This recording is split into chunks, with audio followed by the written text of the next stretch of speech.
Hello, dreamers, and welcome back to part 2 of the tale of the Rockefeller that never was. This is the second part of a 2-part series, so if you haven't listened to part 1, which is episode 175, you will need to pause this one here, listen to that one first, and then come back to this. In part 1, we went over Christian Gerhardsreiter's journey from a rural town in Bavaria, Germany, to the United States, where he had dreams of becoming a movie producer and director. But it didn't really seem like there was anything about actually working or earning his way through life that Christian was interested in doing.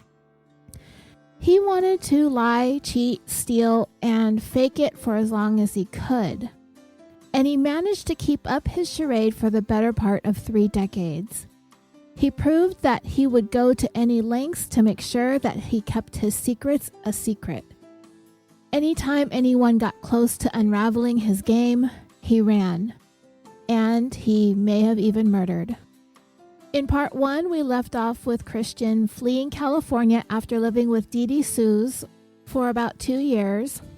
For months, he had been providing her with updates about her son and her daughter-in-law, John and Linda, telling her that they were on some sort of confidential mission for the government.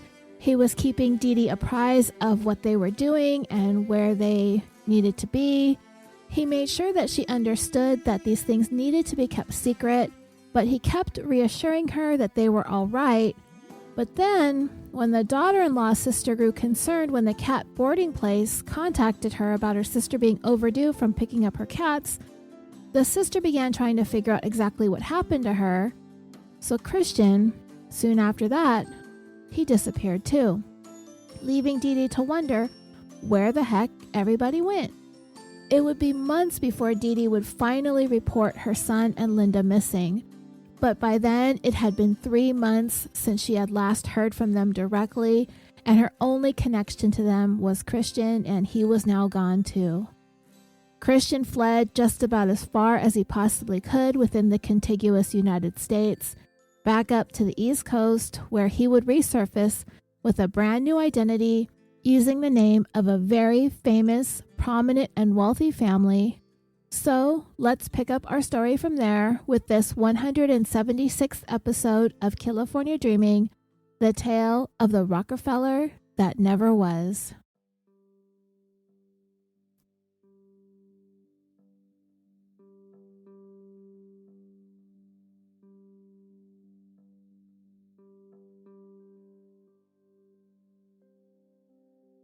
Christian Gerhardsreiter's time in California had run its course. He could no longer stay in Dee's guest house. Her son John, he had been on to him and was digging into his past.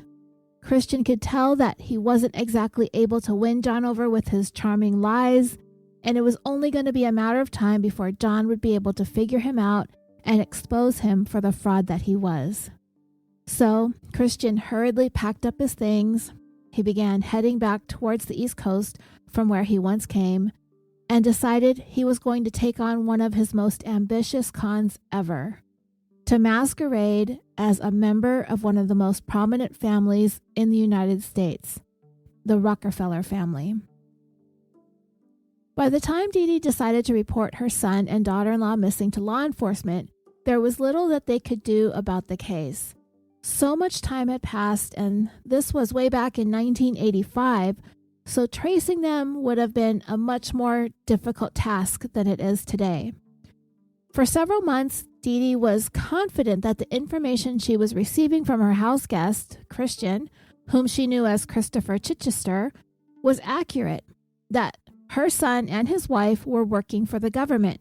It was highly classified. She could not be given any details about where they were, but rest assured they were doing well, so said Christian. But by May of 1985, Christian also had vanished from Dee's San Marino home without any explanation. So her only contact with her son and daughter-in-law was now gone as well, and that is when she began to grow very worried about their well-being. There is no doubt that Christian was buying time while he figured out what his next move was going to be. He was able to keep Dee Dee at bay from the time John and Linda supposedly left for that top secret job in February of 85 through the time that Linda's sister contacted Dee Dee inquiring about her whereabouts because the kennel where the cats were being boarded had called and said she was a couple weeks overdue picking them up by April of 1985. That's when Christian knew that he needed to move on from Dee Dee's now that other family members besides Dee Dee were becoming aware of John and Linda's absence. So with that, Christian arrived back on the East Coast sometime in June of 1985, just at the beginning of summer. He was driving a Nissan truck, which would later turn out to have belonged to John Sue's. One of his first stops was at a post office in one of the wealthiest cities in the United States, Greenwich, Connecticut. The plan was to get himself a mailing address attached to that city specifically as a part of his next ruse, so he secured himself a post office box, and he would be able to use that as his address with the city of Greenwich, and that would certainly make him appear to be a man of wealth and prestige. And the name he started off using upon his arrival in Greenwich was Christopher Crowe. What was different about this particular name that Christian had picked, Christopher Crowe, it was an actual person. Up until then, all the names that he had chosen were fictitious, names that he had made up. But Christopher Crowe is a name that Christian had seen scrolling in the closing credits of one of his favorite American TV shows, Alfred Hitchcock Presents. Hitchcock had long been one of Christian's favorite filmmakers, and he pretty much knew everything he had ever made by memory. So, when he decided to take on the name Christopher Crowe, a producer of Hitchcock films, he was able to discuss his body of work effortlessly. So like many people, believed him right away. And just like in San Marino, California, where everyone was excited about having a person of British aristocracy living among them, the people of Greenwich were excited about having a new neighbor that was famous, having worked so closely with Alfred Hitchcock himself. But as Christian got to know some of his wealthy new neighbors, they couldn't help but wonder why he decided to move to Greenwich, since his work would really require him to be in Hollywood. He explained that as much as he loved filmmaking, he was getting a bit disenfranchised with the direction the industry itself was headed. People weren't in it for the love and passion of the craft. They were in it for the money, and he was tired of dealing with the cutthroat nature that show business had become. So he decided on a bit of a sabbatical, as far away from the glitz and glamour of the entertainment capital of the world as he could get, and he felt like Greenwich would be the perfect place for him to do a bit of soul searching as he decided which direction he was going to go next. In the meantime, Christian was going to get involved in the world of finance, which is what his family really wanted him to do in the first place. It's what he went to college for and was very well versed at, so he said. He would just keep himself busy with Wall Street while his film career sat on the back burner for the time being. And like Christian had done several times before, each time he changed his name and found a new place to live, he began socializing with the locals, putting his feelers out there to see who he could find to sponge off next. He always seemed to manage to find someone who was willing to let him crash at their house for free, but he also needed to find someone who would be able to help him get a job in finance. Because Christian was so charming and intelligent and savvy and well-spoken, he quickly found a Greenwich resident with an empty guest house that was offered to Christian, as well as another resident who helped Christian get a job at a company in Greenwich called S.M. Phelps, an investment firm. Despite the fact that Christian knew absolutely nothing about finance management, it seemed as though nobody did any checking up on his qualifications because he seemed to have been given the job, no questions asked. He was interviewed by the founder of the company, Stan Phelps, a man who had studied finance and graduated from both Yale and Harvard business schools. Christian sold himself as a computer genius. But more importantly, he looked and sounded like he came from a very wealthy background. He had on a designer suit. He still spoke with that pretentious accent. He even had his initials monogrammed on the pockets of every one of his dress shirts. So, from the sounds of it, he was hired purely on how he presented himself, how he spoke, and how he dressed. And for more than a year, Christian was able to keep up the ruse with the investment firm somehow without ever having any formal training in this line of work. His job at Phelps was supposed to have been working on their computer systems, but he really preferred spending the majority of his time in the crowded trading room, talking and socializing and networking with everybody. Christian did what he loved to do most. He talked all about himself, all about his filmmaking career, all about his wealthy family back in Europe, showing pictures of European mansions in several countries, telling people that that's where his family lived. But it was sometime in early 1987 that the management team at SM Phelps became aware that the social security number of the man that they knew as Christopher Crowe was actually a fraudulent number, so they had no choice but to fire him. The interesting thing about this incident is Christian didn't just pick any old social security number to put down on his application. He used the social security number of a notorious serial killer who terrorized New York just a decade earlier. David Berkowitz, known popularly in the media as the Son of Sam.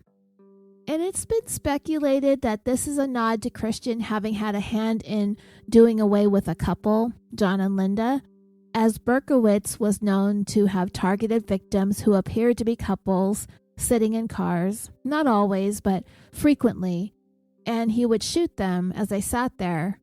And it was a quiet way of Christian aligning himself with yet another well-known, albeit infamous name, but somewhat indirectly, in using Berkowitz's social security number. So he lost his job. Christian was down but not out. He somehow managed to finagle his way into yet another prestigious finance company called Nikko Securities Limited on Wall Street. And you want to know what his starting salary was back then in 1987? $150,000 a year. And that's like a lot even today. When I put that in the inflation calculator, that would amount to more than $345,000 a year. Of Christian's work at Nikko Security, the Vanity Fair article read, "Everyone was flabbergasted. We could not even imagine how he got a job he was clearly not capable of handling. He was hired by a now deceased ex-Goldman Sachs executive who was taken by people who seemed to be blue-blooded and wasn't the kind of guy who would necessarily check references." The Vanity Fair article continued.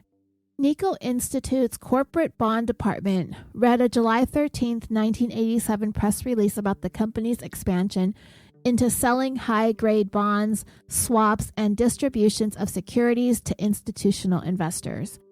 The department with the offices in the World Financial Center would consist of 5 bond salesmen as well as a team of up to 15 traders and analysts.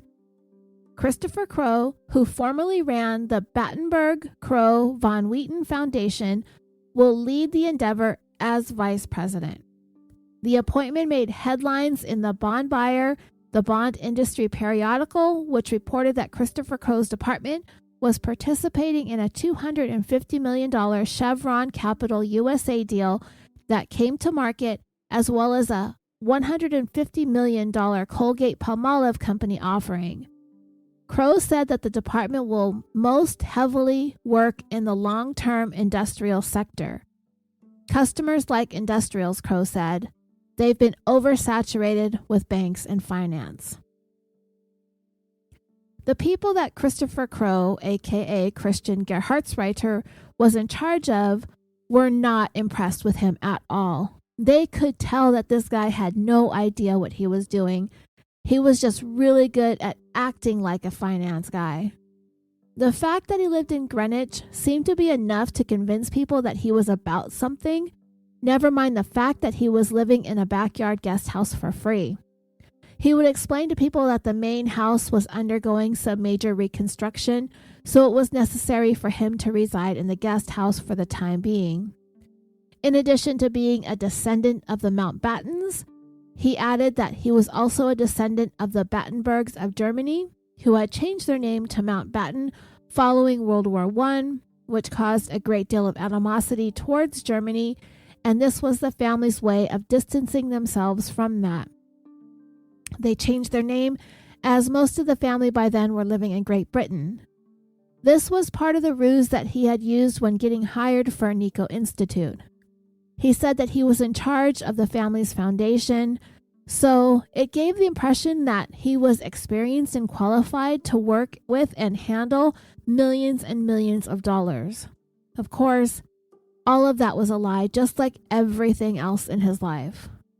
But anyway, during Christian's time at Nico Institute, he never sold not one single bond. He had absolutely no clue as to what he was doing, and he ended up getting fired from that position as well at the beginning of 1988. But Christian didn't leave Nico completely empty-handed. He had met a woman named Mihoko Manabe, and in short order, he moved into her Manhattan apartment. So getting fired wasn't going to impact his living situation or his life too much since he had Mihoko to fall back on. He would go on to have a 7-year-long relationship with her, never once revealing his true identity. What Christian may not have known is that the investigation into the disappearance of John and Linda Sowes was still ongoing, even though it had grown somewhat cold in the 3 years since they disappeared by the time he was fired from Nico Industries. In that time, John and Linda had gone missing, as well as Christian. Dee Dee was not coping well with whatever it was that became of her son. It seemed as though she was existing in some sort of state of denial, not really wanting to believe that her son and his wife were dead. So instead, she wanted to believe that they were still alive, but what that meant to her was that they were purposely staying away from her, and this was a heartbreaking realization as a mother. As time continued to pass with no word from her son, having to face the real possibility that he was dead, or it could have been her fault for bringing her son's killer to live in her home, she just could not accept that.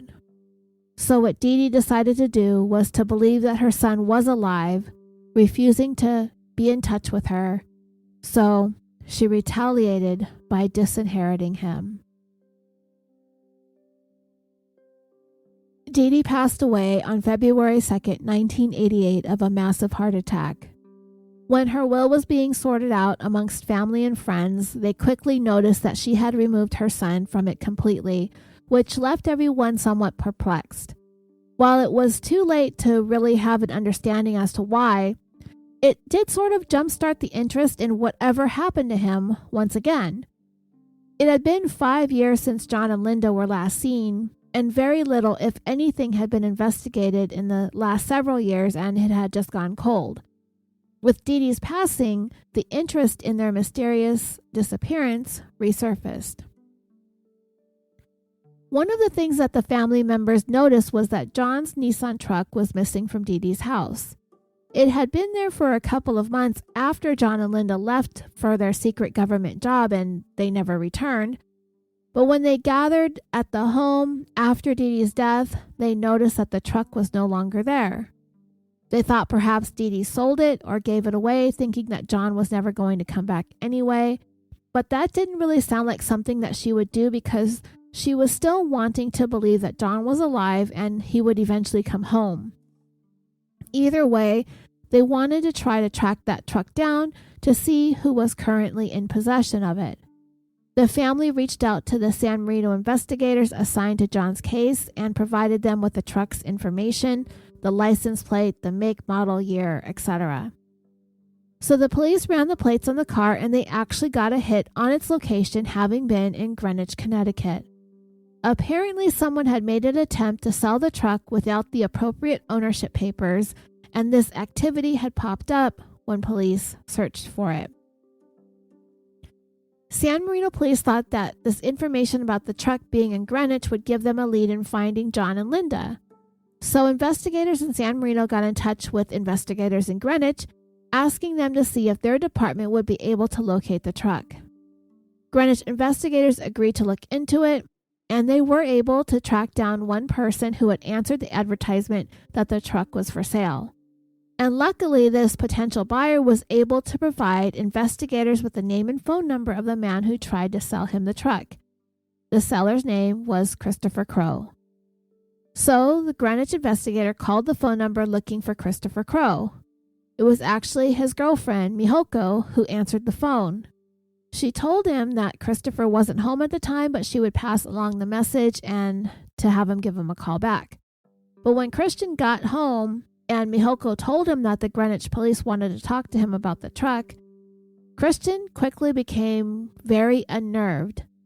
It was a state that Mihoko had never seen Christian in. He was stricken with fear, so worried about the police calling him, and she really didn't understand what all of this urgency over it was about. Well, Christian had an explanation. That call was fake, he told Mihoko. Not a real call. They were pretending to be Greenwich police, but rather an associate of a gang that he had once been linked to that had a grudge against his family, and they'd been after him for quite some time. He told Mihoko his life was now in jeopardy now that they found where he lived. And so it was imperative that he got out of there as soon as possible. He needed to vanish for a while until he knew for sure that they were no longer trailing him. Mihoko, now fearful for the safety of the man that she loved, wanted to do anything to help. So she quickly found them a new place to live, and she helped Christian alter his appearance.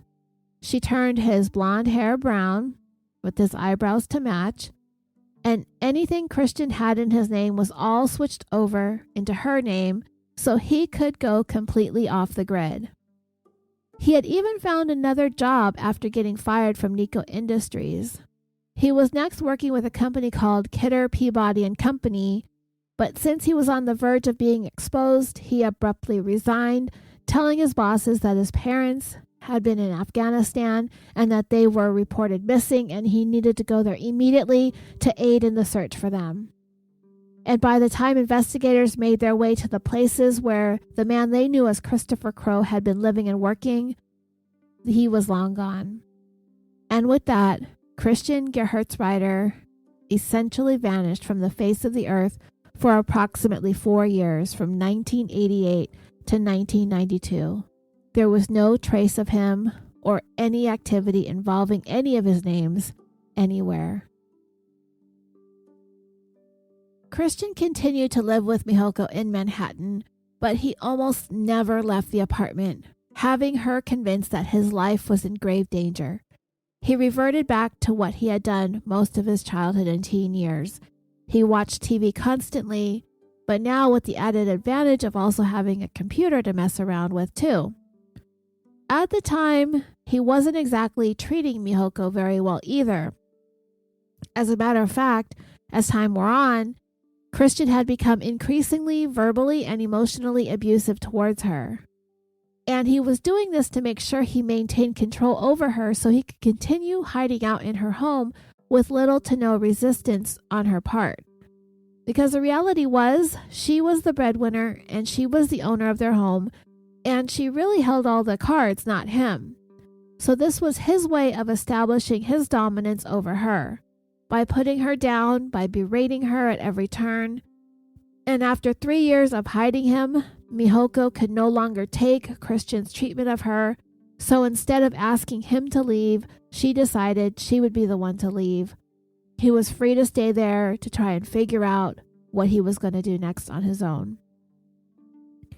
Christian did manage to squirrel away some of the money that he had earned from his various finance jobs, so he had that to fall back on for a little while.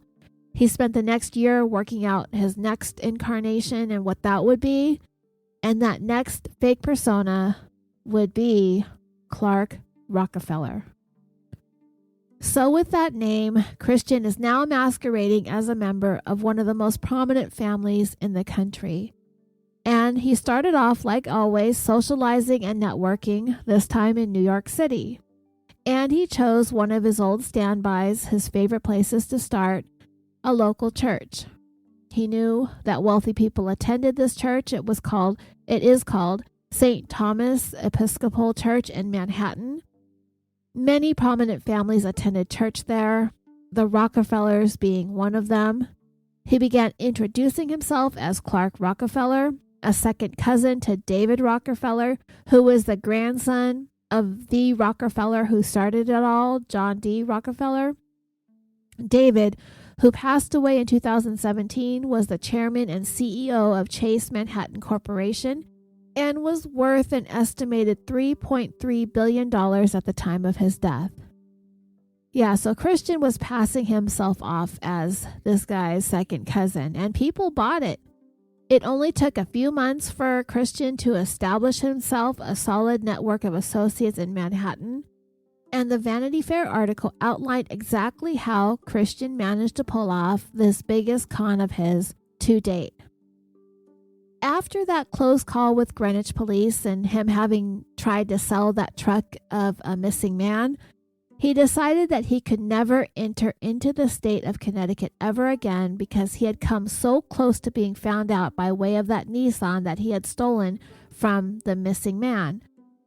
He moved to an apartment in New York, and he was going to tell people that the reason he couldn't bring himself to ever go back into Connecticut is because it was too painful.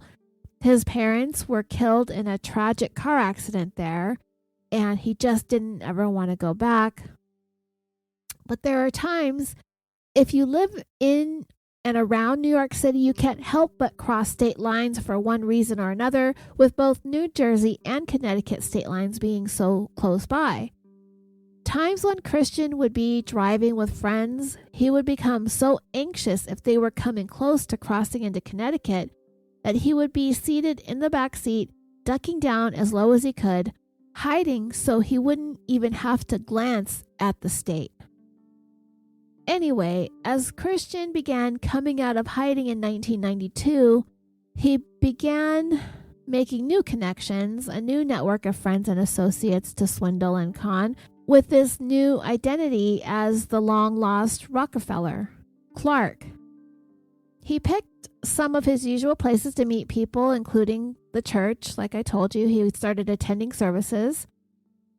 St. Thomas Episcopalian Church is one of the most exquisite churches in the area. Of course, he introduced himself as Clark Rockefeller, and he had everyone believing that he was indeed a member of this high society family. And he even went so far as to get himself a purebred Gordon setter, to whom he gave the fanciful name of Yates. Yates the Gordon setter. Yates opened the door for many a conversations to start for Christian with little to no effort on his part. And he also acquired a substantial modern art collection. The Rockefeller family is known for having an extraordinary collection of artwork. In fact, in 2018, the personal collection of Peggy and David Rockefeller went up for auction at Christie's. A total of 1,500 items went on sale, both online and in person.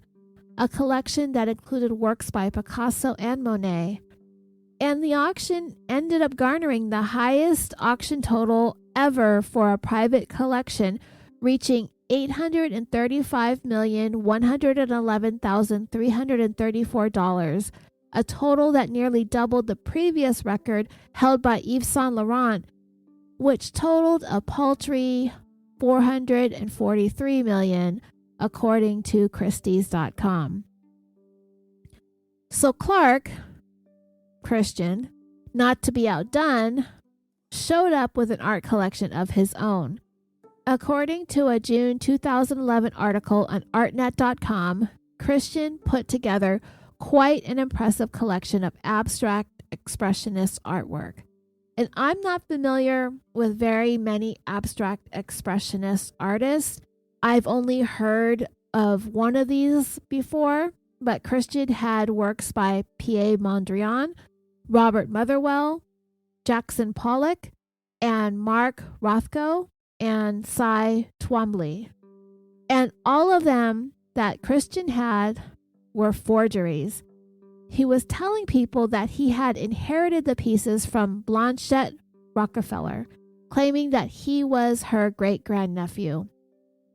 She was, in fact, a benefactor of the Museum of Modern Art in New York and was married to John D. Rockefeller, but some of the most well-known art aficionados visited Christian's collection and never questioned any of it, even though Christian mispronounced every single one of those artist names, and his collection seemed to be hung on his walls with very little care. Some of them were even sitting on the floor, leaning up against the wall. He was even too lazy to hang his fake artwork properly, but still nobody thought anything of it. He told people, he even told Dateline when he was interviewed years later, that his art collection was worth $1 billion. And something interesting that I learned in researching this, there is a test that you can do to see if a piece is authentic by pressing your fingernail onto the surface of the paint to see if it is soft or if it is hard. Doing so can give you an idea of how old the artwork actually is, because apparently it takes 20 years for paint to fully dry and harden. Nobody bothered to touch any of Christian's paintings. Otherwise, they may have found the paint to still be soft and relatively new. And without giving too much away of the story too soon, when you strip away everything that Christian ever claimed to have and be as Clark Rockefeller, it's been said that the only real thing he had to show for any proof that he was a Rockefeller was that art collection. There was never anything else in terms of money or assets that he was ever able to actually produce. According to Vanity Fair, Christian was telling people that he was a part of the Percy Rockefeller branch of the family tree. They were rich, but they were not ultra rich like the John D. branch. And Christian managed to act as eccentric as you might think someone really wealthy might be acting. He pretended he was very careful about his personal security. He always carried with him a communication device that he said was linked to his family's security network should he ever find himself in any sort of danger. He also said that he had to regularly check in with his personal security to let them know where he was at all times. People were curious about this man that they knew as Clark. They wanted to know more about him and more about his wealth, but he acted as though his privacy and his security were so important. And so with that, people got the message that they just weren't ever going to know all that much about him, which is what Christian needed in order to keep up this charade. He needed people to think that he was eccentric. And the fact is, even if he wasn't going around pretending to be a member of the Rockefeller family, he would have probably been just as eccentric on his own as himself. Eventually, Clark began looking for a bigger place to live. He needed more wall space for his art collection, for his Gordon setter that was getting pretty big too. And get this, he actually met a woman and they began dating. And she fell for Clark Rockefeller's farce, hook, line, and sinker. And they were going to get married. Yep. Christian managed to pull his con off so well that this woman fell in love with him and agreed to marry him. And she wasn't going to be your average young woman either, with little to nothing to bring to the marriage. No, Christian would not settle for that. She had to come from wealth and prominence herself. And her name was Sandra Boss. It all started off with a woman that Christian had met at St. Thomas Church. Her name was Julia Boss. He took a liking to her right away. She was beautiful, smart, and wealthy, but she was engaged to someone. However, she did have a twin sister, Sandra. Their father was a renowned engineer with the Boeing Company, a gentleman by the name of William Boss, and you're going to want to remember him because he's going to come up a little bit later on again. But Sandra, she was quite brilliant in her own right. She had graduated from Stanford University, and at the time that she was introduced to Christian, she was finishing up her MBA at Harvard Business School and was already embarking on a successful career with Merrill Lynch. Clark immediately saw his way into the financial world here with Sandra without having to put any effort into it on his own. His plan was to just ride in on Sandra's success and wealth. So when Julia asked Christian if he would like to meet her twin sister, he jumped at the chance. Of this, the Vanity Fair article described what Christian did next. It said, would he like to meet her? Of course, he said. In fact, he would like to throw a party for her in his apartment. It would be a clue party based on the board game in which the players are guests at a mansion who try to determine which among them killed Mr. Body, their millionaire host. Rockefeller, or Christian, played the role of Professor Plum, a Harvard archaeologist who always becomes uncomfortable when asked about his past. Sandra came as Miss Scarlet, the femme fatale Hollywood actress whose career is in shambles and whose desire to marry rich has brought her to Body Mansion. The two of them hit it off right away. They seemed to have a lot in common when it came to their interests, personal and professional, and they both enjoyed each other's vast intelligence. A problem Sandra always had in dating men was that they tended to be intimidated by the fact that she was so wealthy and intelligent. She was raised in Seattle with a summer house in Cape Cod. She had always had this competitive nature about her, especially when it came to her twin sister, and this compelled the both of them to have an insatiable desire to achieve. When they were young, it was who could sell the most Girl Scout cookies. When they got older, it became who had the more expensive designer shoes. Julia went to Yale, Sandra went to Stanford. After college, Julia was the first one to get married to a classmate from Yale. As for Sandra, while she quickly rose through the ranks at Merrill Lynch, always looking for the next impressive step up the ladder, when it came to her ability to interact in social situations, it was a little bit more challenging for her. That is until she met Christian, though she knew him by his more impressive name, Clark Rockefeller. He was smart and mysterious, and it did not take long for her to let her guard down and to fall in love. She was telling people that he was the most interesting, intelligent man she had ever met, and she is a smart woman, so it is a tell as to how well Christian honed his craft as a con man. He had vast knowledge of everything that Sandra loved, including even the most unknown authors and their novels. He knew all of them. He was multilingual, speaking a variety of languages fluently. He was a huge fan of Star Trek, just like Sandra, and he was even able to speak Klingon. He was sweet and funny, and he actually told her he wasn't rich. In that sense, he didn't lie. He had been, he told her, but not anymore. His father lost the majority of his wealth due to a lawsuit, but that didn't bother Sandra at all. In fact, she was even more attracted to the fact that Christian didn't really worry about materialistic things. In fact, he had a passion for wanting to give back, dedicating his life to establishing nonprofits that provided assistance to impoverished nations. That was one of her passions too. By the fall of 1993, the couple were in a committed relationship. Meanwhile, back in San Marino, California, there had been a new development in the disappearance of John and Linda in 1994. Dee Dee's house had been sold, and the new owners wanted to install a swimming pool. As the construction was going on and the crew was digging the hole in the backyard for the pool, they ran into a strange obstruction. They stopped the digging and went down into the hole to see what they had uncovered.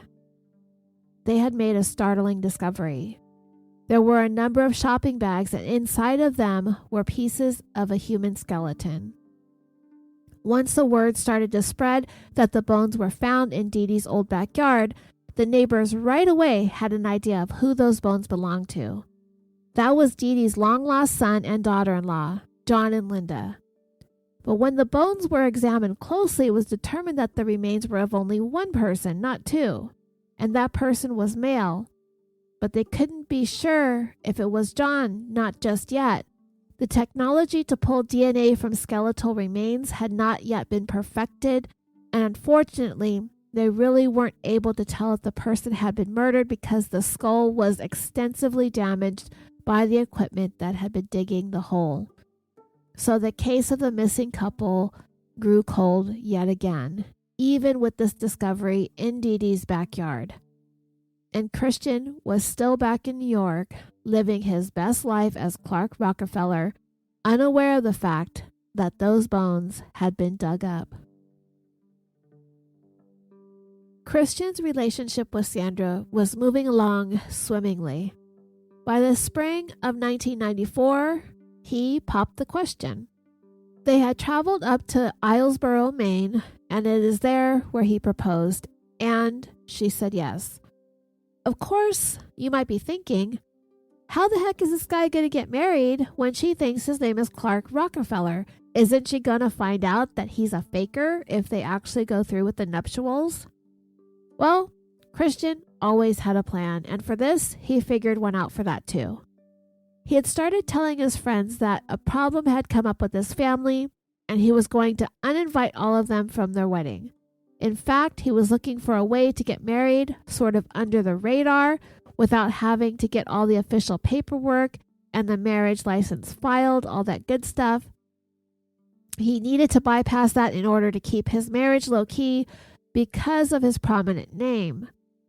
Well, one of his friends told him if he wanted to get married without having to go through all the official stuff, he could get married in a Quaker ceremony. Now, he had to figure out a way to run this by Sandra and get her to agree to not getting married at St. Thomas's Episcopal Church, which was a dream of hers. So Christian ended up framing it like this.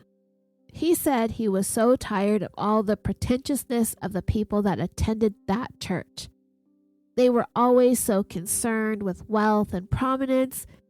He wanted to be married in a place that was more humble, with traditional values when it came to family and marriage. Of course, this sounded wonderful to Sandra, so when he said he thought the perfect wedding would be a Quaker wedding, she was on board. The faith practiced by the Quakers was quite simple and traditional, and most importantly for Christian, they would allow for people to get married without having to provide any documentation. So, they were married in 1995 in Nantucket, Massachusetts, at the Quaker Meeting House. Whatever paperwork that needed to be signed would be filed at a later time. Sandra signed them, and Christian said he would take care of all of it at a later date, but he never did. They never had an official marriage license. They never had a marriage certificate. But for all intents and purposes, they were married as far as Sandra was concerned.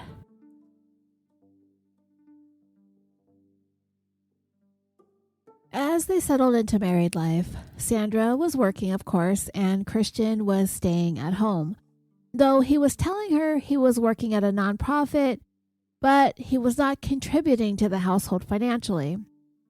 He told Sandra that he worked for Asterisk LLP and that he was an advisor to third world countries in regards to financial management.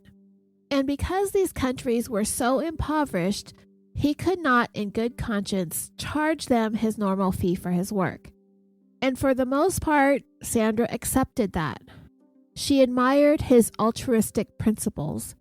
She was busy with her own career, which was really taking off. However, Christian did make it a point to tell anyone who would listen that his influence as a Rockefeller helped further his wife's career. And this is a claim that Sandra would later say is completely untrue. But the fact was, everybody knew that she was married to a Rockefeller, even if she never said it outright. Despite the union of these two seemingly successful individuals, they did come across as awkward, rigid, and somewhat incompatible to some of the people in their social circles. The way that they interacted with each other was kinda cheesy and kinda cringy at the same time. Christian had this ridiculous accent, and he would call Sandra Sandra. And some of their friends just weren't buying into it.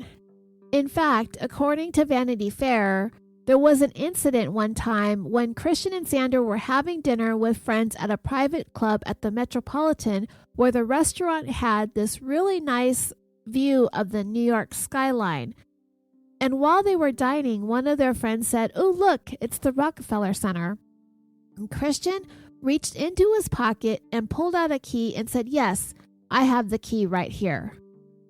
And that was the moment when that friend realized that this guy, Clark Rockefeller, was full of it. Like, how is he going to sit there and tell us that he just has a regular old house key that opens up the entire Rockefeller Center? And dreamers, just to put it into context, the Rockefeller Center is a huge complex that has a total of 19 commercial buildings that covers 22 acres or 89,000 square meters in Midtown Manhattan. There is a large square, a private street known as Rockefeller Plaza, and later on there will be even more additions in areas surrounding this plaza. So there just isn't one little key that you keep on your key ring that opens the door to the Rockefeller Plaza. It's a massive complex with many businesses, buildings, restaurants. It was just so stupid for Clark to even suggest that he had this key in that conversation. People would later say that they really didn't like hanging out with Christian and Sandra all that much, that he was really pretentious. He talked about all of his wealth constantly. The name dropping he did was absurd.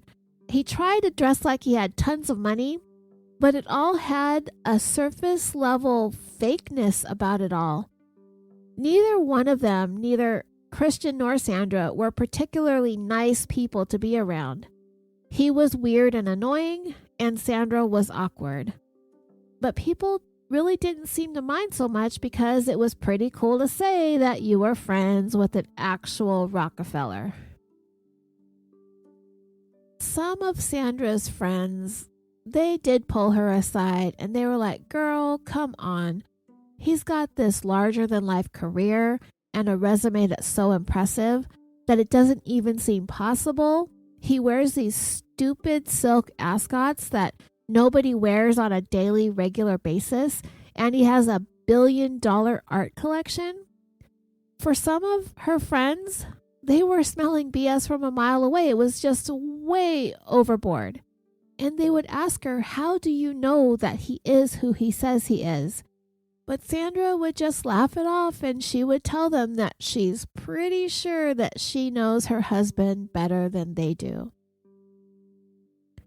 The Vanity Fair article told of a time when Sandra was off working so much, and Christian would be home with nothing but time on his hands to do whatever he wanted to do throughout the day, so he often took his dog, Yates, on walks through Central Park. And he would actually tell people that his dog was friends with Henry Kissinger's dog. And for those of you who don't know who Henry Kissinger is, he was the Secretary of State and the National Security Advisor during the presidential administrations of Richard Nixon and Gerald Ford. Kissinger was an integral part in the negotiations when it came to the ceasefire in Vietnam, for which he would later be awarded the Nobel Peace Prize. And by the way, dreamers, Kissinger is still alive. He is going to be turning 98 years old this May 27th. But anyway, on one of his walks in the park, he met a Broadway producer named Jeffrey Richards. And as they got to talking, Jeffrey told Christian about a new play called All in the Timing. And suddenly Christian says, "I've seen that play 6 times. And he suggested that he might want to back his production financially, which Jeffrey thought was amazing to have an actual Rockefeller as one of his donors. Christian told him that he would be in touch. He would fly him out on his private jet to go over the details, but of course, none of this ever happened, since Christian had no jet and no money. He just went around New York blowing smoke up people's asses, just for shits and giggles, I guess. So there was something else going on the same year that Christian and Sandra got married, in July to be exact. Unsolved Mysteries with host Robert Stack aired a segment entitled The San Marino Bones. There was a recreation of the construction workers building a pool in the home that Dee Dee used to live in when they ran into 3 bags filled with human bones. The episode said that the neighbors who were there a decade earlier recalled that the couple had gone missing. Their name was John and Linda Sells. The episode talked of the couple's 2-year marriage and how a mysterious man named Christopher Chichester had resided in the guest house. Pictures of him were shown on Unsolved Mysteries, even though Christian had gone to great lengths to try and hide his face every time someone tried to snap a picture of him. There were so many pictures of him covering his face or turning away or ducking down. But people managed to get some, and with that, Christian's face was out there for all of Unsolved Mysteries viewers to see. The episode told of how John and Linda had supposedly gone off for a secret government job, but they didn't return when they said that they were. Christian was keeping up the story by giving Dee Dee updates about the couple, even giving her postcards from various places around the world that were supposedly from John and Linda. As soon as the story began to unravel, the man calling himself Christopher Chichester disappeared too. Around the time John and Linda disappeared, one neighbor reported that Christian had borrowed a chainsaw from him, which he found to be odd because it was clear that Christian had never picked up a power tool in his life ever before. Neighbors also noticed some digging going on in the backyard also around the same time, but Christian explained that away by telling neighbors that there were plumbing problems in the house. Along with the bones, some clothing was found that was identified as being things similar to what John would always wear, a flannel and some blue jeans. Some of the neighbors knew that John was suspecting that Christian was stealing money from his mom and was starting to do some digging around in his background, but before he was able to get any dirt on him, he and Linda disappeared. But Linda's remains were not buried in the backyard. It was only one set of skeletal remains, and those were of a man.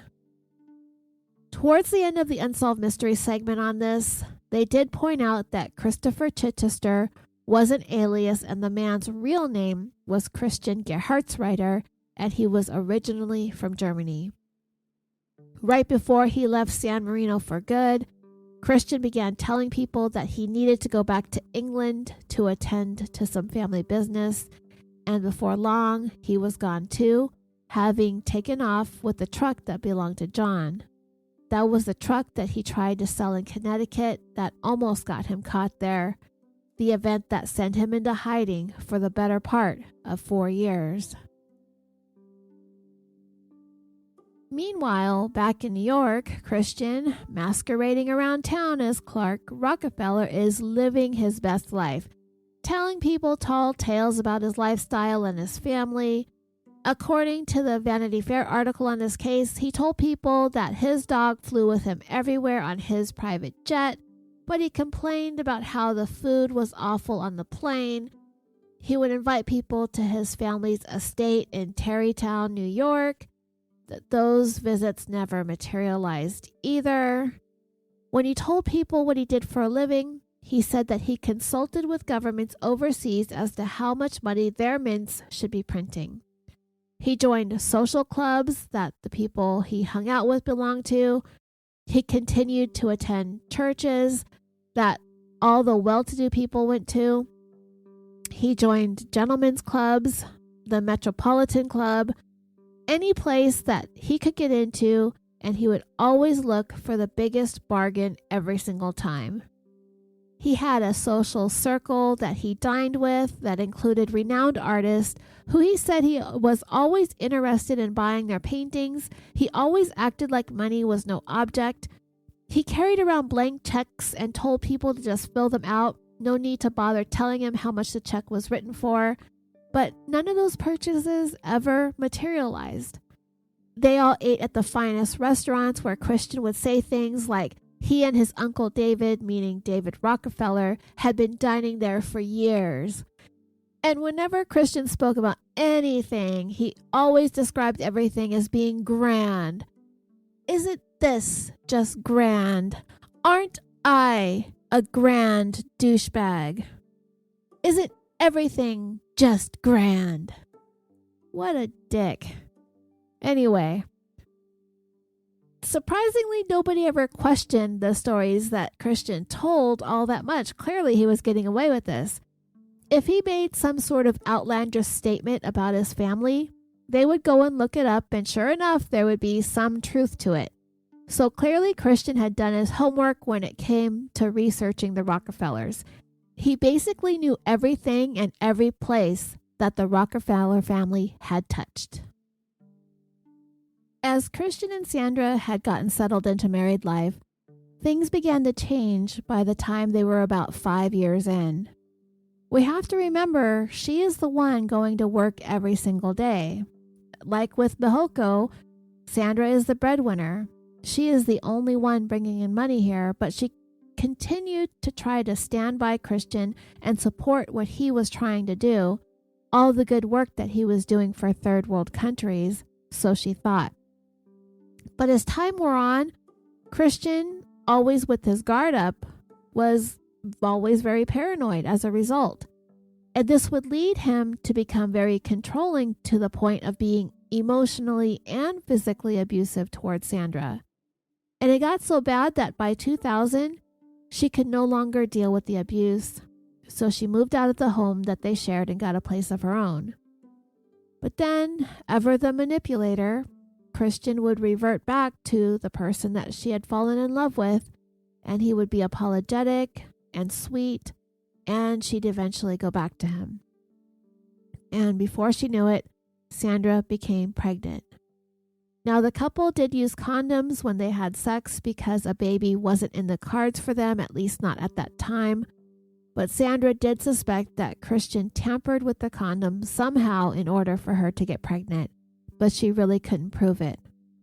So with the baby in the mix, Sandra felt as though she needed to give their marriage a chance.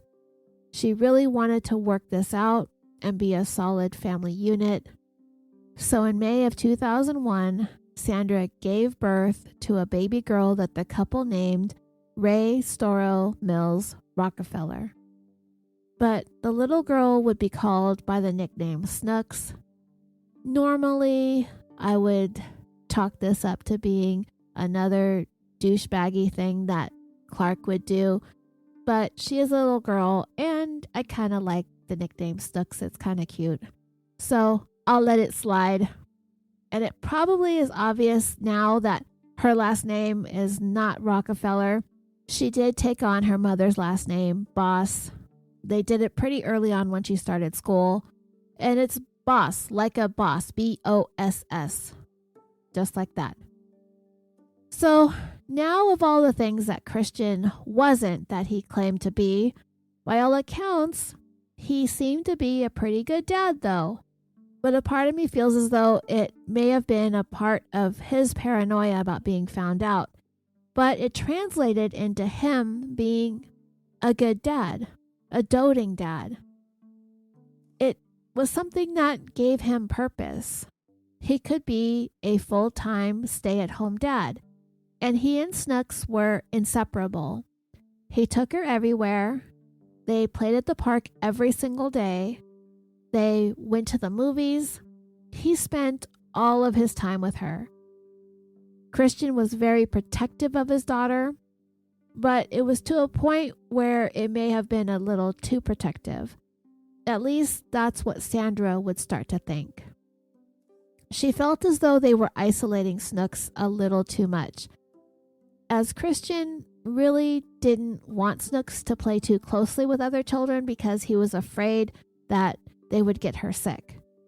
So Snooks didn't really interact with anyone other than her dad, and this troubled Sandra. Regardless, Snooks would become the single most important thing in Christian's life because she was the only real thing in his life, and he did care for her deeply. He held her close. There is no doubt about that. Vanity Fair called Snooks his anchor, and that's a very astute way of putting it. Christian is a man literally floating adrift through life, and for once, he has something real holding him in a very real place. Fatherhood. And as thorough of a douchebag as Christian Gerhartsreiter is, I have to say for me, this is his one saving grace. And this also had to do with the fact that they had moved out of New York City. You see, Christian had gotten into some sort of kerfuffle with another dog walker in Central Park, which prompted the police to come to Christian's apartment to take a report about it. And this spooked him so badly to have the police at his door that he told Sandra he needed to get out of Manhattan. He insisted that they move to a small town in New Hampshire called Cornish, also a place that had a small population, but that population was very wealthy. The story that he was telling people was that the location was halfway between where Sandra worked in New York City and where he worked in Boston. And the story he spun was that he was a rocket scientist. Literally, he's going around telling people he's a rocket scientist. It apparently doesn't take a rocket scientist to fake being a rocket scientist. But what Christian really hadn't banked on was the fact that these people were not only wealthy, they knew quite a bit about some of the topics of conversation that Christian would initiate. And he would discuss them as if these people had no idea what he was talking about, when in fact, it was quite the opposite. According to Vanity Fair, there had been an occasion when Christian was chatting with Jean Burling, New Hampshire Senator Peter Burling's wife. I guess by then, Christian just assumed that Americans were a bunch of ignorant fools because they kept falling for his fakery, hook, line, and sinker. But that really wasn't the case, and I'm going to go out on a limb here and say either nobody bothered to question him too much outright directly, simply out of politeness, because plenty of people along the way have said that throughout this case, he was so outlandish, so ostentatious, and it seemed like so many people were skeptical. At the very least, people felt like Christian's stories about his life, his wealth, and his work were a bunch of over-exaggerations, if not outright lies. They just didn't call him out on it, instead choosing to gossip quietly amongst themselves behind his back. And with each telling of his tall tales, it did nothing but embolden Christian. His confidence, his ego, his bravado just grew. And if he ever thought he was close to being found out, he would go to great lengths to cover his tracks. So as he is sitting there talking to the senator's wife, she's getting this lecture about art. And I just imagined it being this really pedestrian discourse, because what Christian apparently didn't know was that she was quite familiar with the artists that he was talking about, but she could tell that he was speaking to her as if she had no idea. She found the entire exchange arrogant, and that this Clark Rockefeller, whoever this guy was decidedly pompous. And by then, he never went anywhere without some sort of pastel-colored sweater draped over his shoulders or his signature ascot. And nothing wrong with wearing an ascot. It just feels like something men wear for more formal occasions, not really a thing to throw on to take the dog for a walk or anything like that. And I can't help but picture Fred from Scooby-Doo and his orange ascot and how stupid that looks. But anyway, needless to say, the senator's wife was unimpressed with Clark Rockefeller. Another person that Christian tried to pull his snobby act on was an author named Alma Gilbert, who was also the director of the local museum. She was working on a book that was going to include pictures of the area in which they resided, specifically some of the homes and landscapes of some of the more prominent residents. Clark actually told this woman that he may have to put an injunction on her little book. That's what he said. According to her interview with Vanity Fair, he called it her little book because he could not allow it to be known where he resided, so he has to put a stop to it. But then she told him that her publisher was based in California, and he was like, "Oh, okay then, go on with your little book." By then, Christian was making quite a spectacle of himself in Cornish, having massive renovations done to the new home that Sandra bought for them. He gave Alma Gilbert a tour, taking her up into what he called his office, where he kept in various storage containers things that he labeled Rockefeller memorabilia. But having been a museum curator, not only were these things that she had seen many times before, Alma had a similar collection of her own, and it wasn't as big of a deal as Christian seemed to think it was. His new audience in New Hampshire was unmoved by this Rockefeller character. So, why isn't Christian's game playing out well in a small town? The problem is Christian is attempting to hold court where people actually don't really do things like this. They all have a lot of money. Everybody has a lot of money, so it's not the topic of conversation. Everyone is cultured and sophisticated and accomplished. It's like being a Hall of Fame quarterback trying to lecture a room full of Hall of Fame quarterbacks on how to be a Hall of Fame quarterback. Or me trying to tell Joe Rogan how to be a successful podcaster.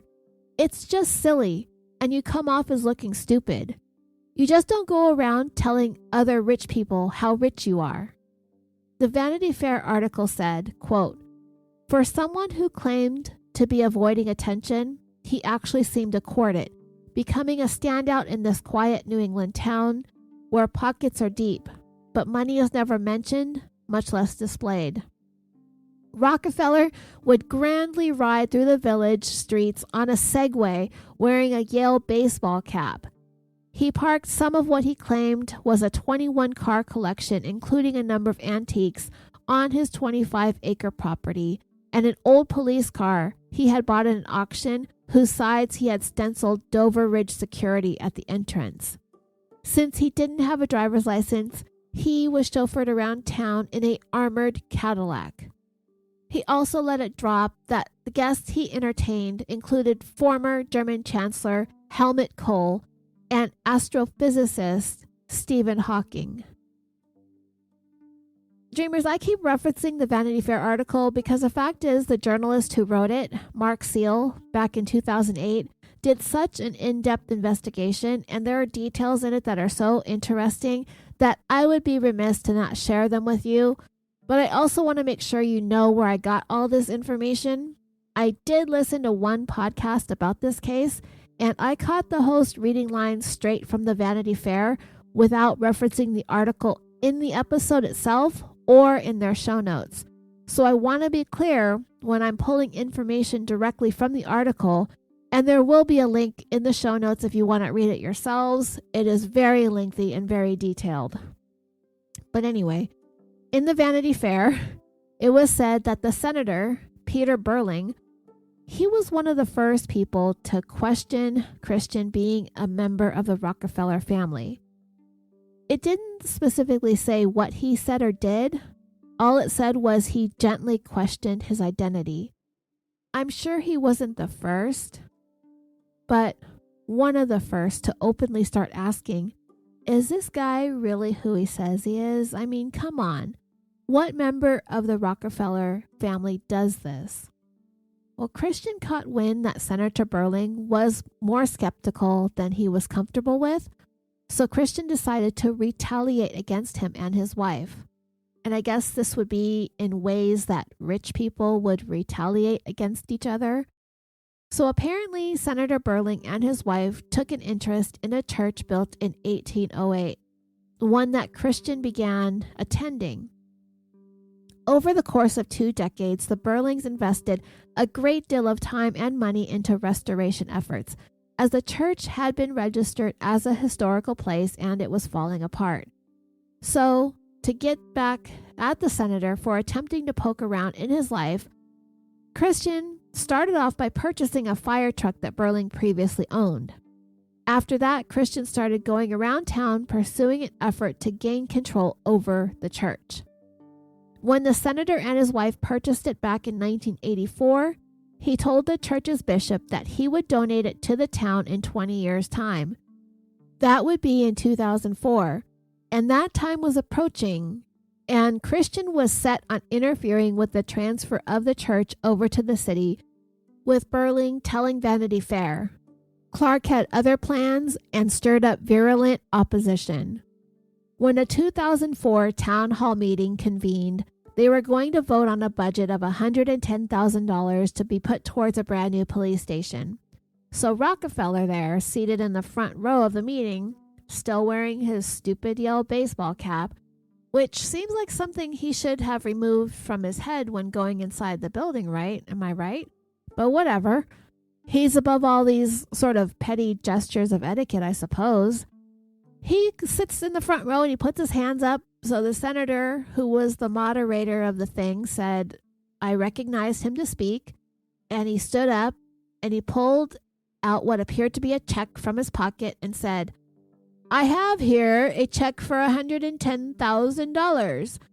If the town will accept Burling's donation of the Trinity Church and sell it to me for $1, I will donate the money to build the police station. At that point, there were 410 mouths hanging wide open. And yes, if you're wondering, that wasn't Christian's money, that was Sandra's money, and he did get the church for $1, and the whole spectacle made all the local news. When reporters wanted to know more in speaking, the one thing Christian refused to do was to confirm that he was a real member of the Rockefeller clan, stating, maybe I am, maybe I'm not. It's not something that I would confirm or deny. But Christian moved ahead with whatever his plans were for the church. Whether or not he was a true Rockefeller sort of fell to the wayside. In order to continue to solidify himself in the community, he joined some local theater productions along with Snooks, and he began writing for the local newsletter. And with a little bit of Googling, it was found that his writings for this newsletter were actually passages lifted from some speeches given by author Michael Crichton. You know, the guy best known for writing Jurassic Park. So yeah, Christian is a plagiarist on top of everything else. Nothing this guy does is ever original or real. But anyway, while Sandra and Christian lived in Cornish, it was coming time for Snooks to start going to school. For the most part, Christian had been teaching her at home himself, which was fine with Sandra for the first 5 years, but she really felt that the isolation was not good for their daughter, that she needed to be with other children her age, but Christian insisted that they stay out of the big city and away from other children. Sandra, determined to properly socialize her daughter, decided that she was going to have to find a way to talk Christian into this.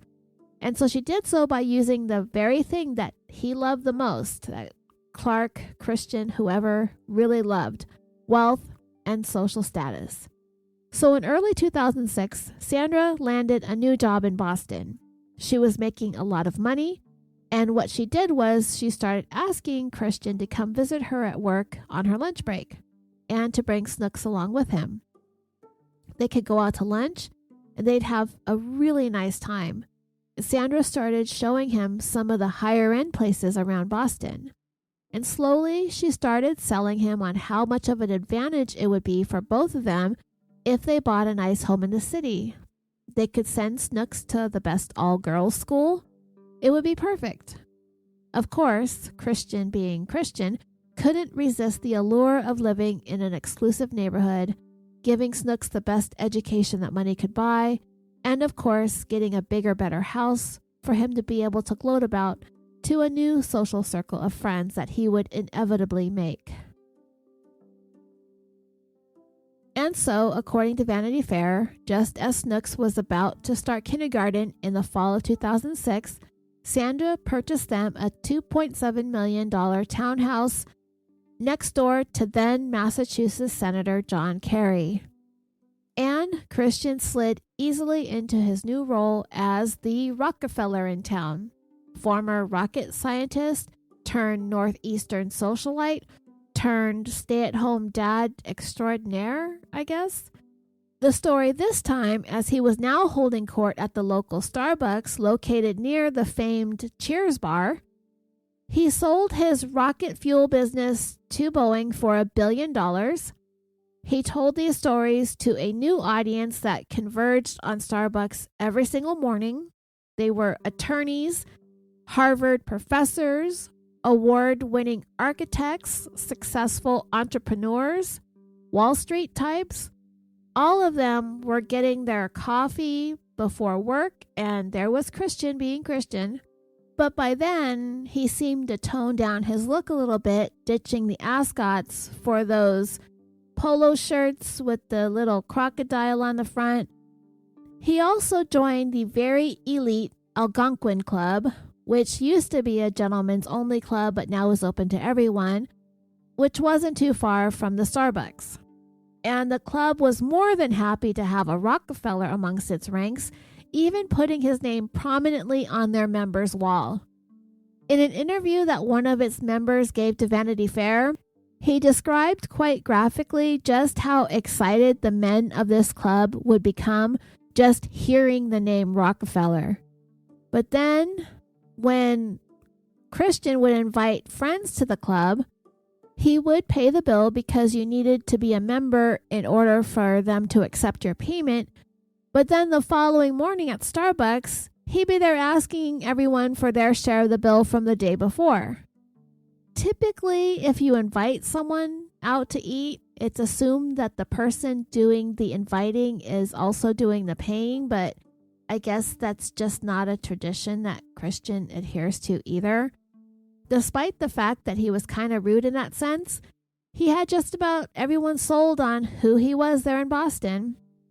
Not like those stuffy old rich people in Cornish. These people were young and their money was new and they were easily impressed. But he seemed to have a great deal of knowledge and talent, which is true. Christian was very savvy when it came to computers. He knew everything about music, film, and television, and he could even play the most obscure musical instruments. In short, if Christian Gerhartsreiter had channeled his efforts into something more real and tangible, he could have been successful and wealthy in his own right. But there was just something about the game that he was playing that he got off on. If he could get a group of people eating out of his hand, it gave him such a high. And he thrived off of this ability to deceive. In addition to schmoozing with his new friends at Starbucks and the Algonquin Club, according to Vanity Fair, Christian spent a great deal of time at one of the first and most exclusive libraries in the United States, the Boston Athenaeum. Where I'm from, libraries are free for anyone who lives within the city where the library is located, but the Boston Athenaeum is $40 for a day pass and up to $525 for an annual family membership or $450 for an individual membership. And apparently, what I'm getting from the Vanity Fair article is that your application to become a member has to be approved. So with a name like Rockefeller, it wasn't a problem. And another thing here that I like about Christian, of the very few things that I like, he would go to the library frequently. Using his repertoire of accents from around the world, he would read to children visiting the library. Many of these books he knew by heart, and he would entertain them with his various accents to go along with the stories. All the while, Christian continued to focus the majority of his attention on his own child, one thing he did make sure of when she was enrolled in school, Christian insisted that she took her mother's last name. I mentioned that earlier, just to ensure that Snooks isn't treated unfairly because of her famous last name, because it's so grand. Of course, we all know the real reason why they did that. It might just open up a can of worms that Christian was working very hard at keeping a tight lid on. When Snooks wasn't at school, the two of them spent countless hours at the Athenaeum. A friend of theirs told Vanity Fair that Snooks was able to read by the age of 2.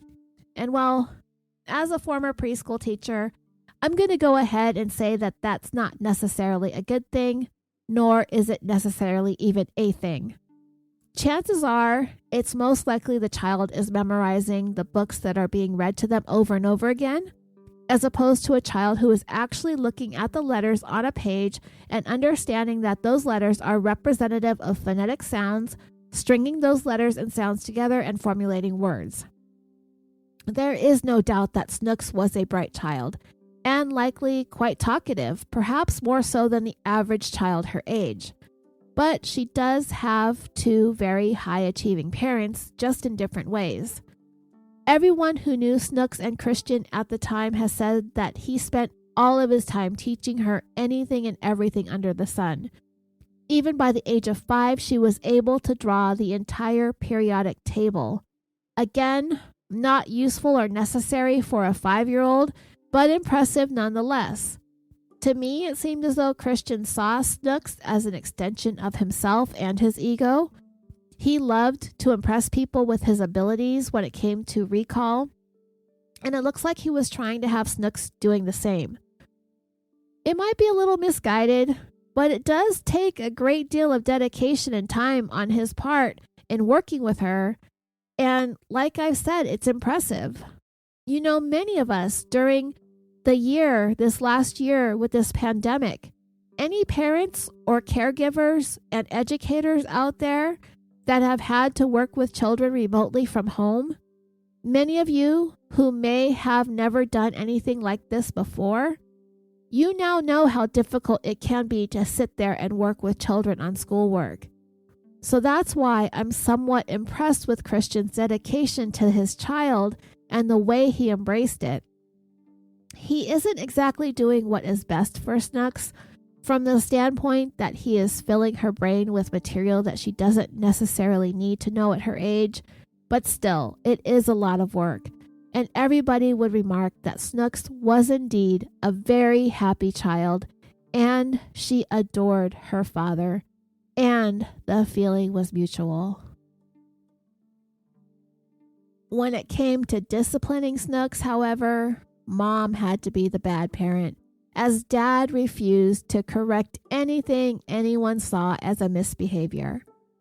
While there were a lot of issues going on between the couple to begin with, many of which Sandra didn't even know about, namely Christian's true identity, the one thing that drove a wedge between them, a massive wedge, was how they wanted to raise Snooks. They were very much at odds. Christian was protective and doting. He's the parent whose kid could do no wrong, and you all know we don't like those parents. But for Sandra, if Snooks was acting up in school or needed to be corrected, she felt like these things couldn't be ignored. Remember, up until kindergarten, it was all just Snooks and Daddy. And you know what that means. Snooks pretty much had her dad wrapped around her little finger. He catered to her every need and want, to a point that Snooks pretty much was overindulged and spoiled, much like Christian was when he was young. So when she entered into kindergarten, the transition to having to obey rules, to listen to teacher, and to function properly in a social setting didn't really go so smoothly for Snooks. She refused to follow instructions, she refused to interact with the other children in the class, and if Snooks did not get her way, watch out, because she would launch into a full-blown, down-on-the-ground, code-red temper tantrum. Sandra could see this coming from a mile away. just by the way Christian had given in to every single one of Snook's demands. How he pampered her and spoiled her and refused to allow her to play with other children. She knew Snooks was not going to have an easy time adjusting to school. And when the school administrators tried to contact Sandra and Christian about their daughter's behavior, Christian was the one who took all of the phone calls, and he kept all of the concerns about the school and about Snooks to himself. About 3 months into Snook's first year of school, the administrators were finally able to get in touch with Sandra, and they told her they'd been trying to speak to her about her daughter's awful behavior for quite some time because they wanted to talk to both of them. But Christian, he never told Sandra anything at all about the school calling, and this pissed her off. But for Christian, it was everyone else that was wrong, not his daughter. In fact, the disagreements over Snooks and discipline ran so deep that Sandra consulted an attorney and ended up filing for divorce. Of course, there had been many other things going on between the couple. As I had mentioned earlier, reports of abuse that Sandra suffered at the hands of Christian. It was his way of controlling and isolating Sandra in order to maintain his secrets and his privacy. But once Sandra started seeing how Snooks was being isolated and how it was affecting her, and the fact that he was hiding something so important regarding the troubles their child was having in school, she felt as though Christian was trying to exclude her from Snooks' life, to keep her in the dark about her own child. It was enough for Sandra to decide that it was time to put an end to the marriage, officially filing for divorce in January of 2007. They moved out of their shared apartment. Sandra went to the Ritz-Carlton. Christian went back to couch surfing with friends, not too far away from where Sandra was. Snooks was bouncing back and forth between the two of them. And with that, a war over divorce and custody ensued. The biggest problem Christian had on his hands was the fact that Sandra was his meal ticket. Once she left, he was penniless. He started selling off some of the things that he had accumulated during the course of their marriage. Some of the cars that he had purchased, he sold some of those back to the original sellers. He could no longer be a member at all of his fancy clubs. He even tried selling some of his counterfeit art collection. What was he telling his friends? He put all of the blame on his estranged wife, that she was the one who'd been siphoning off money, bleeding him dry. Sandra retained the best divorce attorney that money could buy, and Sandra's father, remember I mentioned him earlier? Well, it's hard to say what he knew or felt about Clark Rockefeller and this character married to his daughter, but she was probably telling him that her husband never earned a penny in the 12 years that they were married. Yes, he managed to carry this on for 12 years. So, Sandra's dad decided to do a little poking around in Christian's background so he could try to dig up some dirt. And some dirt he would find. Sandra's family had long suspected that there was one of two things going on. Either Christian was taking money from Sandra, or he was hiding his own money from her. They weren't wrong about either one, except for the fact that Christian wasn't a Rockefeller at all and he didn't really have any money. They did not see that coming. The first thing William Boss did was something his daughter could have done long before. He Googled Clark Rockefeller. Christian had told Sandra and her family that his mother was Ann Carter, a child television star, and that she died long ago in a car accident along with his father in Connecticut. Remember, that was the reason why he told people he never wanted to set foot in the state of Connecticut ever again. Google revealed that Ann Carter wasn't dead. She's dead now, having passed away in 2014 of ovarian cancer, but back then she was still very much alive. And when Sandra's dad looked around the internet some more, the more he discovered that there was nothing about there ever being anyone named Clark Rockefeller in the Rockefeller clan. William Boss went to his daughter and he was like, "Girl, your husband is a fake, a fraud, a shyster." And all of a sudden, it dawned on her. Nothing she ever thought she knew about whomever this person is who called himself Clark Rockefeller is true. Nothing at all. And naturally, the question that came to everybody's mind is, how could a woman so intelligent, so successful, so accomplished, she is Stanford educated, Harvard educated, how could she have been conned for so long? There is a clip of her that I watched on YouTube where she is testifying in court, and she said something along the lines of, obviously you can be smart in some ways and stupid in others. I wouldn't say Sandra Boss was stupid. She wasn't the only person who fell for Christian's charm and charisma. She was just maybe a little bit naive. Now, when the divorce proceedings began, Sandra and Christian were awarded joint custody of Snooks. But Christian's ultimate goal was to gain full custody of his daughter. So he made a number of allegations to the court against Sandra. He argued that he was the better parent. He was the one that spent the countless hours with her. He was the one that was best suited to raise Snooks. At the same time, he portrayed his wife as an uninterested parent who put her career before family, and that she had little to nothing to do with Snooks for the entire 6 years of her life.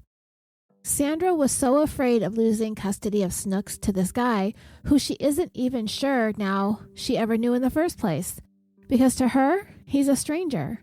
She can't lose custody of her daughter to whomever this guy is. So, where was Sandra going to go from there? Well, she retained the services of a private investigator. That, along with the information that her father was finding out. Remember him discovering that Ann Carter was not dead? And he also found out that she was absolutely alive, and she absolutely had no idea who Clark Rockefeller was. He went straight to Sandra and told her, and soon she began doing the digging into this man's background herself, and what she discovered was absolutely shocking. She had met him in 1993. Before then, there was really no record of there ever being anybody named Clark Rockefeller in the Rockefeller family. And now she's wondering, who the hell is the father of her child?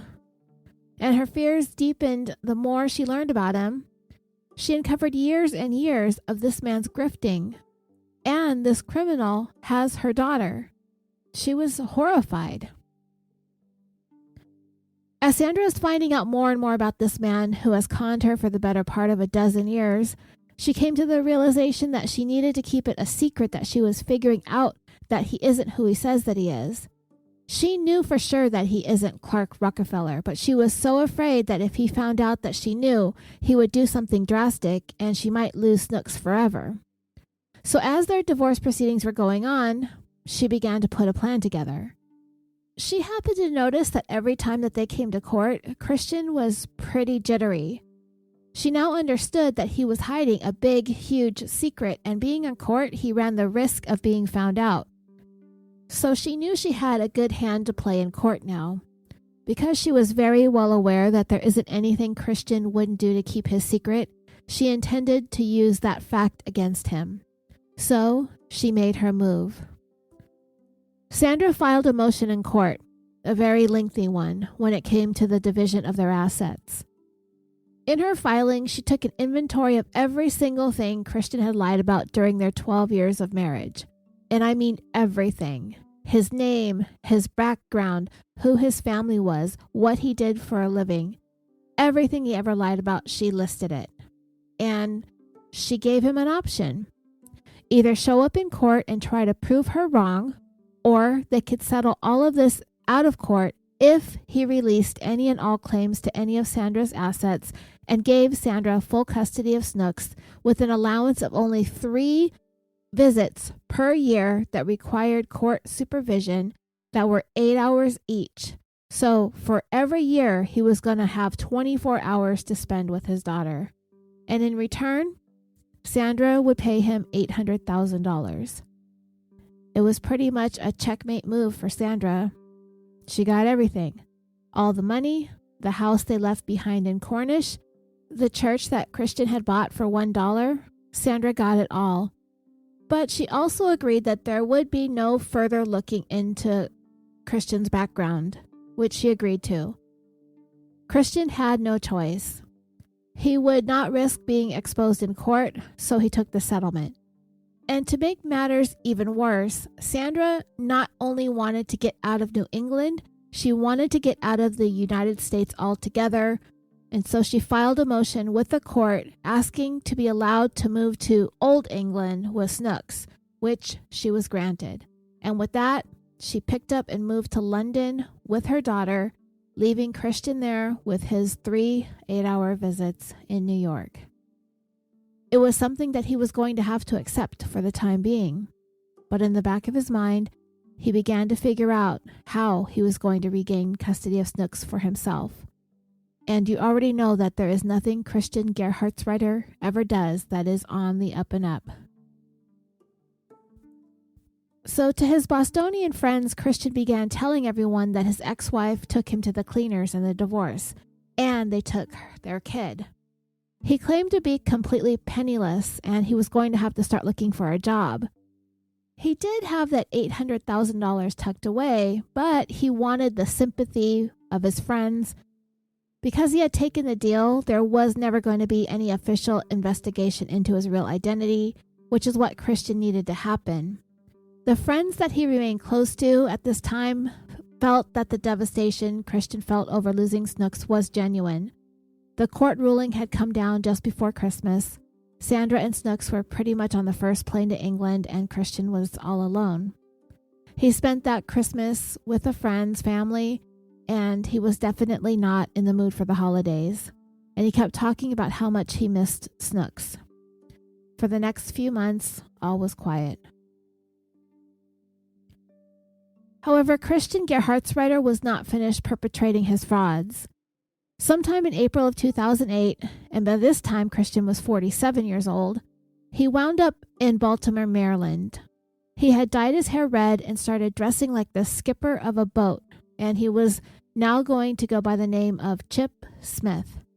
He visited the local real estate agent, and he said he was looking for a house for himself and his daughter. And by July, he was able to buy a house with the settlement money. The next thing he did was reinstate his membership to the Algonquin Club in Boston, again calling himself Clark Rockefeller.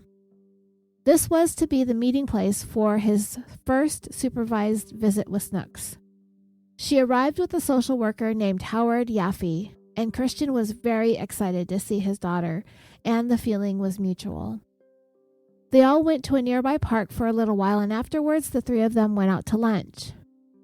As they walked, Christian was chatting up the social worker, telling Howard about some of the points of interest in the area and making small talk as they went along. But before Howard could even react or do anything, he found himself shoved down onto the ground by Christian. There was a car parked nearby that was running and idling, and while Howard was down on the ground, stunned at what just happened, trying to get himself together, Christian grabbed Snooks, he got into the car quickly and drove off. But as he was in such a hurry to get himself and his daughter in the car, he inadvertently smashed her head into the frame of the car door pretty hard, and the 7-year-old was crying hysterically when that happened. Christian drove off from the chaotic scene, and he almost ran over the social worker that he knocked over. Howard quickly dialed 911, and then he had to break the news to Sandra as to what just happened. Doesn't this kind of give you like flashbacks of what Josh Powell did when he had a supervised visit with his 2 boys, Charlie and Braden? Y'all know what I'm talking about, right? His wife Susan Powell disappeared in December of 2008, and for 4 years, Josh Powell had been under suspicion, but for whatever reasons, law enforcement just could not bring about an indictment. That was such a sad story. So weird and sad. The dad was so weird. Josh Powell was so weird.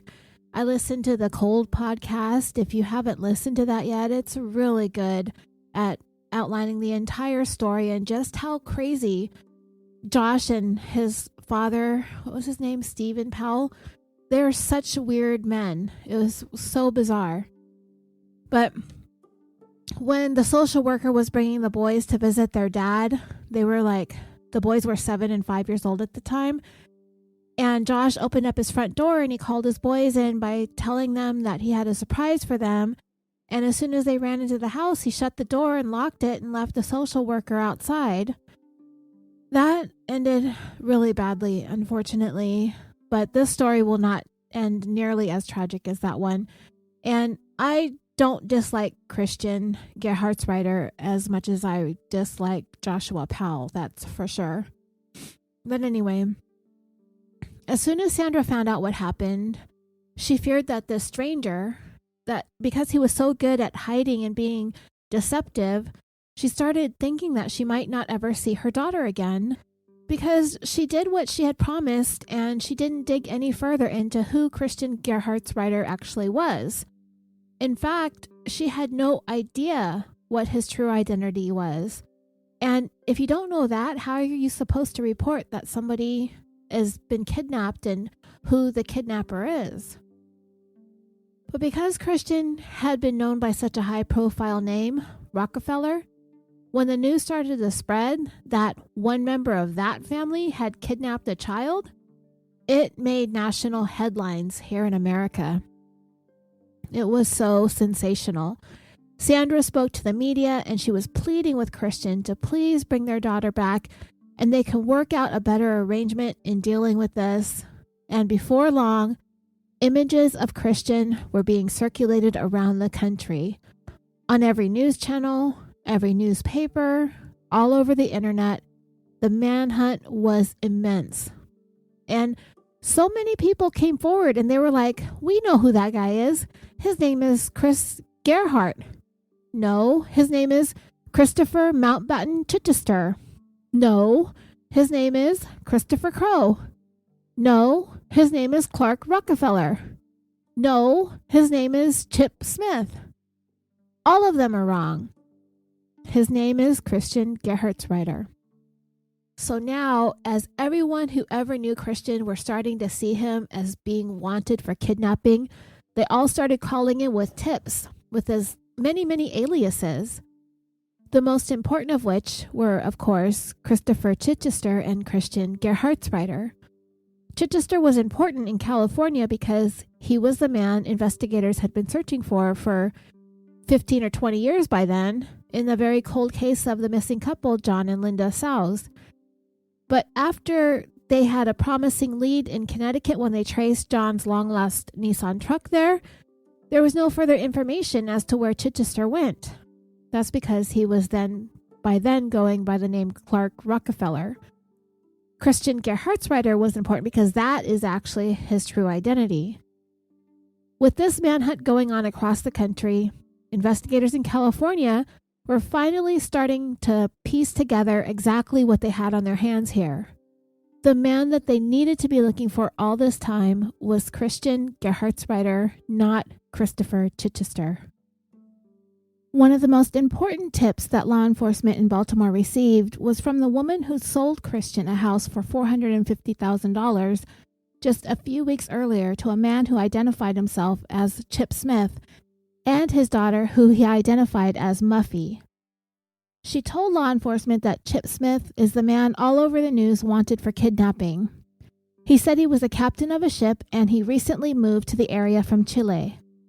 So with that new information, police were able to set up a surveillance team at the house. They wanted to wait for him to emerge on his own so that they wouldn't run the risk of the child being harmed. What they ended up doing is that they found out that he had a small boat docked at a nearby marina. He was actually telling people he had a yacht, but okay. Law enforcement called up and asked the manager at the dock to place a call to Christian at his house to tell him that it appeared as though his boat was taking on water. That was all they needed for Christian to finally emerge from the home. One of the FBI agents on the scene called out one of his fake names, Clark. He looked over in that direction and they asked, "Where are you going?" And I guess it's just an automatic reflex to tell lies, even when there is no real reason to do so. But he answered that he was headed to get a turkey sandwich. It was to be Christian's last lie that he would ever tell as a free man.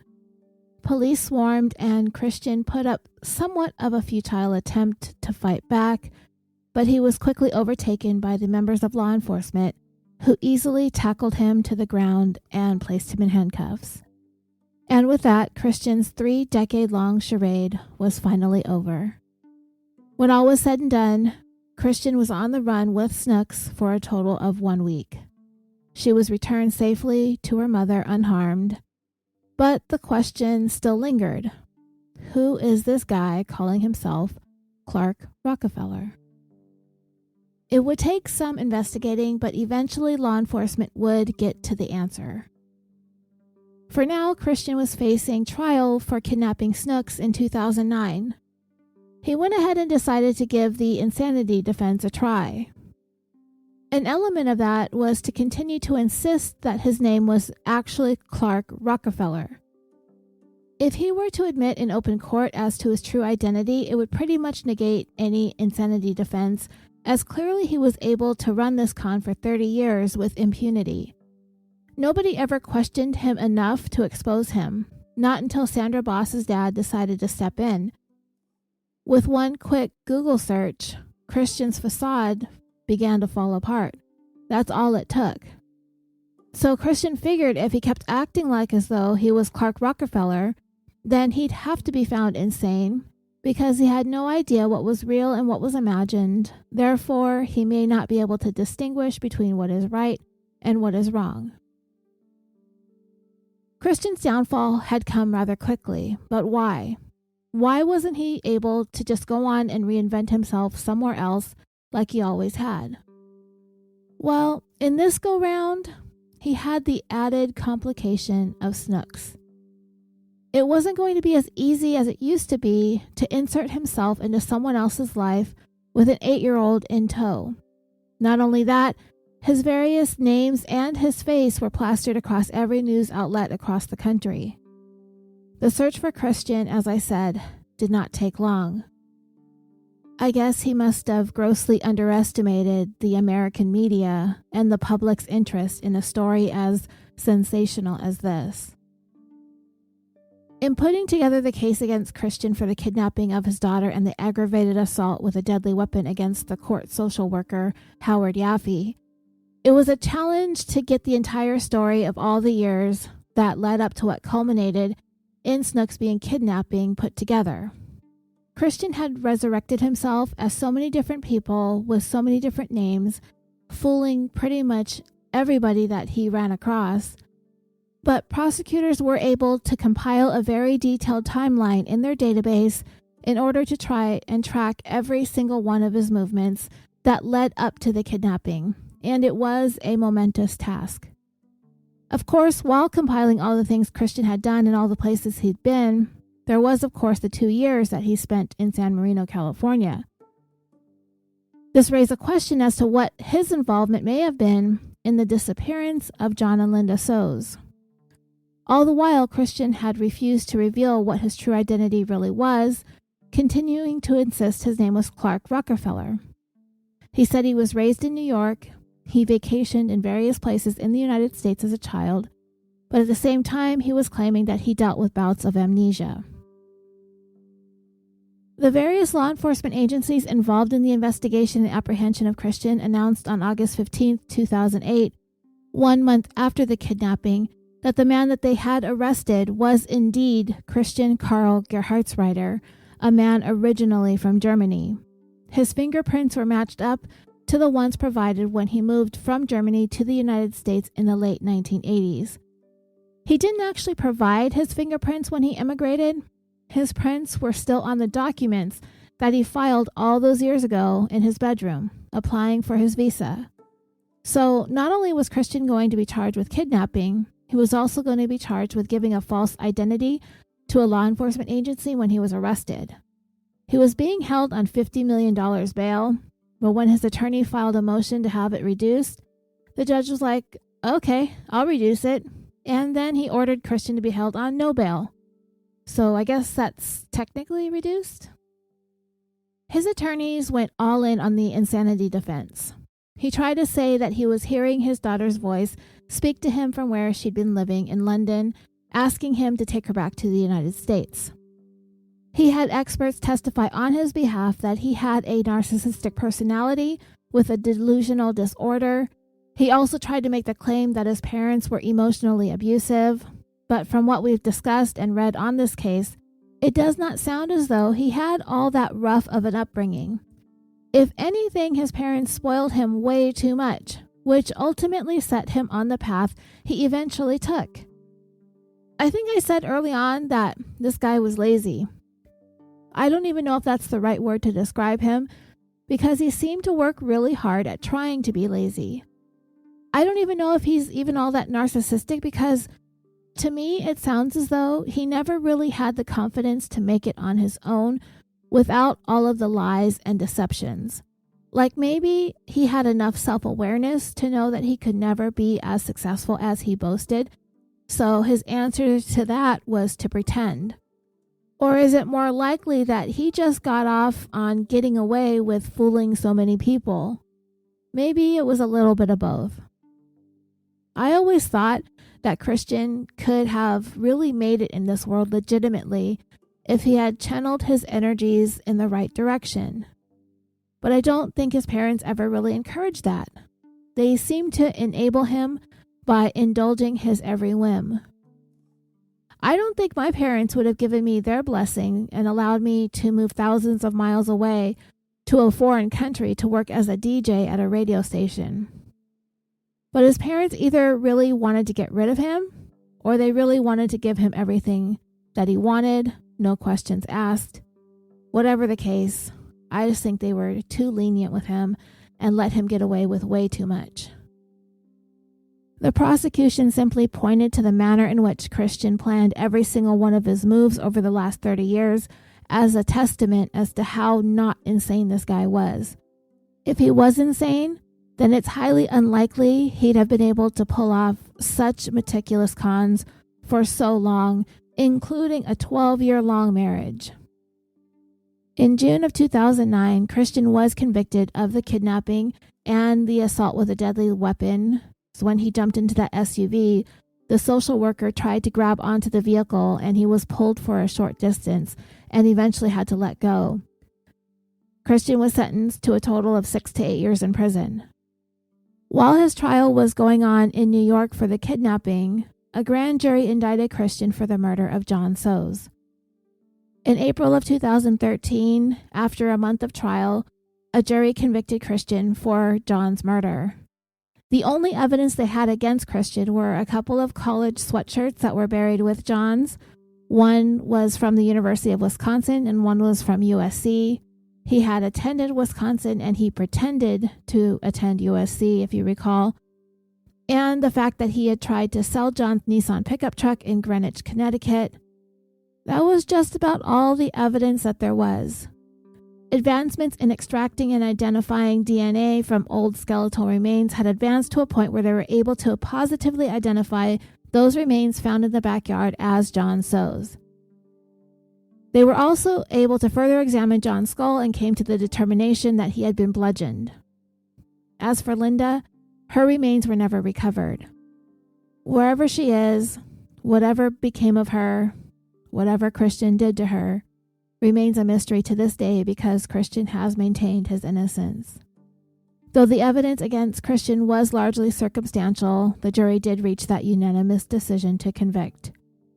In August of 2013, Christian was sentenced to 27 years to life in prison. Today, he is 60 years old and currently housed at California's San Quentin State Prison. He will be eligible for parole in November of 2028. Though whether or not he is given parole, it's hard to say because they could decide against it because he has denied having anything to do with John's murder and Linda's disappearance. And typically the parole board likes to see some remorse and the acceptance of responsibility. But then if they consider he's not a citizen of the United States, they could just deport him back to Germany to be rid of him. I personally would mind either outcome, though I would like there to be some sort of deal that they could possibly cut with Christian in order to get him to reveal what he did with Linda so her family can have an ending to her story. Perhaps they could give him immunity from prosecution in her case in exchange for her location. But Christian has been so defiant every step of the way, I see little chance of that happening. Maybe on his deathbed, he will make the final confessions. Whatever the case, hopefully someday Linda's family will have the answers that they deserve.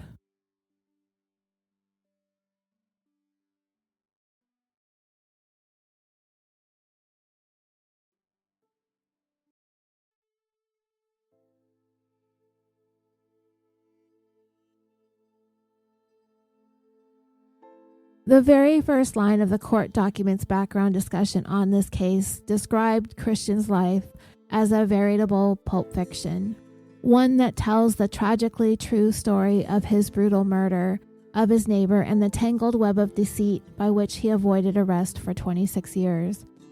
He lived a life of elaborate lies under many different identities, both before and after the murder. He was a chameleon-like social climber who at various times claimed to hobnob with celebrities like George Lucas, to be an English-born baron, and to be a member of the Rockefeller family. A great deal of evidence was presented of his various alter egos, his many personas, and sophisticated techniques to cover his tracks to conceal his true identity.